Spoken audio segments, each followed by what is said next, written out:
La maman, elle vient du 92, c'est ça? Oui. Voilà, explique un peu ton histoire. Oui. On m'a placé mon enfant unique abusivement. C'est un enfant qui était très heureux avec sa famille. Ils l'ont rendu malheureux pour un prétexte soi-disant maltraitance. Quand on a contesté, on a vu même le procureur de la République, il a classé sans suite parce que c'est pas vrai. Il n'y avait pas eu donc du tout de maltraitance sur cet enfant. Donc l'aide sociale à l'enfance, ils nous ont trouvé un autre préjugé pour garder l'enfant, c'était maman fusionnelle. Parce que la maltraitance n'a pas, voilà, ils n'ont pas retenu. En gros, t'as pas le droit d'aimer ton enfant.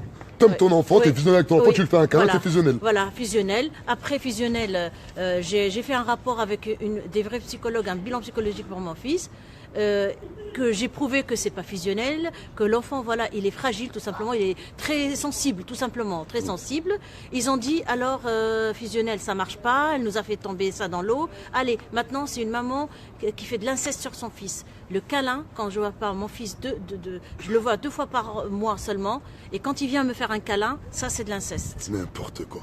C'est des gens fous, ils sont. Non mais jusqu'où la justice peut aller? Donc ils sont en train de faire tout pour garder les enfants à l'aide sociale à l'enfance, parce que ça fait un business. S'ils vont me donner mon enfant, malheureusement leur business va s'arrêter.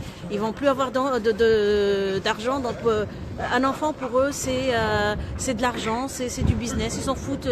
L'enfant il est malheureux, il est maltraité, il vient avec des habits déchirés, il vient avec des cicatrices de partout dans son corps, maltraitance. Et on n'a pas le droit de dire dans un sens, on n'a pas le droit de dire qu'il est maltraité. Ouais. On n'a pas le droit, même pour dire il est malheureux, il a peur. Il m'a dit ils vont me maltraiter derrière. Voilà. Les éducateurs vont me taper, les éducateurs vont me punir. Ils vont jusqu'à les enfermer alors que c'est interdit dans leur propre chambre alors que c'est interdit. Et en tant que maman, vous voulez quoi, vous, en tant que maman, voir vos enfants plus souvent? Et me donner mon enfant, voilà, parce qu'il n'y a aucune preuve, aucun critère pour garder de danger pour l'enfant. Il est en danger chez eux, pas fait, chez moi. En fait, l'enfant, ils l'ont pris comme ça. Ils l'ont pris de l'école. Voilà, comme kidnapping, ça, c'est un kidnapping, au fait. Sans preuve, sans preuve. Il dit concret. soi-disant, l'enfant a dit que papa m'a donné des fessées. Après, donc, quand ils ont auditionné l'enfant, ils n'ont rien trouvé. Le procureur, il a classé sans suite. Il n'y a pas eu de maltraitance. Mais eux, ils cherchent exprès de trouver une solution. En fait, ils ont pris les enfants, aucun justificatif. Oh, non, rien, non, sans aucune preuve. déjà, sans ordonnance, sans rien. Illégalement, à l'école. L'ordonnance, elle est tombée après avoir kidnappé l'enfant. Ils l'ont pris de l'école. Le directeur, il m'a dit, il m'a rien donné, aucune pièce justificative qu'ils ont le droit de prendre cet enfant. Le directeur aussi, il est en tort parce qu'il n'a pas le droit de donner un enfant sans ordonnance.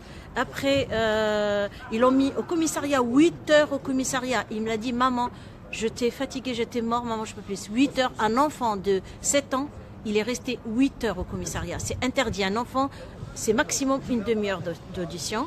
Et même la juge, elle a entendu, Excusez-moi, elle a fait semblant. combien de temps 7 mois, audience, pendant l'audience, ils l'ont gardé combien de temps? Au fait, au début, ils l'ont pris le 4 juillet, l'audience c'était le 13 juillet, et après, ils ont fait 6 mois, et en renouvelé 6 mois. Ok. Voilà. Maintenant, là, pourquoi on est devant l'aide sociale à l'enfance? Car clairement, on veut avoir un rendez-vous avec Stéphane Troussel. C'est pas avec Stéphane Troussel, c'est avec le ministre de la Santé. Car là, on parle de santé publique. Lorsqu'on enlève à des parents leur enfant, avant de penser aux parents, déjà, on pense à l'enfant. Aujourd'hui, la France, la République, doit faire tout pour même si l'aide sociale à l'enfance dit que l'enfant, il est en danger, normalement, il doit tout faire pour pas couper le cordon ombilical. Ça doit être la base. Ça doit faire en sorte que, tôt ou tard, l'enfant doit retourner auprès de sa mère. Mais là, on a l'impression qu'aujourd'hui, clairement, lorsqu'ils prennent des enfants, c'est pour les revendre. Ils font du business sur la jeunesse du 93. Clairement, chiffre à l'appui, et j'invite quiconque à venir faire de la diffamation envers moi. J'invite quiconque à venir dire que le mouvement de la Révolution en marche fait de la diffamation. J'invite quiconque. Aujourd'hui, on a des documents à l'appui, on a des documents administratifs à l'appui, on a des témoignages, on est sûr de nous. Aujourd'hui, le département du 93 fait du business sur de la misère humaine. Le département du 93, avec plusieurs organismes se permettent clairement aujourd'hui de faire des facturations de 1090 € par jour. 5 enfants, en un mois, ça fait exactement 167 400 €. 167 400 €. Vous vous rendez compte? Est-ce que vous vous rendez compte? Aujourd'hui, on crève la dalle dans nos quartiers. Cet argent-là, c'est notre argent, c'est l'argent du contribuable. Aujourd'hui, placer un enfant, ça coûte exactement 210 €. Un enfant classique, qui n'a pas de problématique, qui n'est pas en grande difficulté, ça coûte exactement 210 €. On a fait un autre calcul qui est hyper simple. Là, on parle d'argent, on parle de votre argent, on parle de notre argent.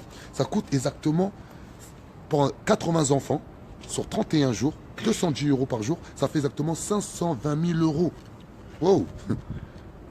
Aujourd'hui, il y a des mamans meurtries ici, regardez-les. Ils sont là. Regardez, les mamans, ils sont là. Ils sont en face de vous. Ça, on peut être vous. Dites-vous bien. Parce qu'aujourd'hui, là, je précise bien, on ne parle pas du personnel de l'ASO. On ne parle pas du personnel de l'aide sociale à l'enfance. Là, on parle des responsables. Et notamment de Stéphane Troussel, le président du département du 93. Lui, on veut le voir en face de nous. Ou sinon, on veut le voir virer. Car il a toléré ces pratiques. Car il tolère encore ces pratiques. Il y a une association qui se nomme exactement AEPC. Elle a participé à ce gigantesque business sur de la misère humaine. Je dis carrément l'association qui vient de porter plainte pour diffamation contre moi. Je les attends. AEPC. Ils ont exactement en moyenne 80 gamins. L'AEPC, c'est incroyable. C'est une honte.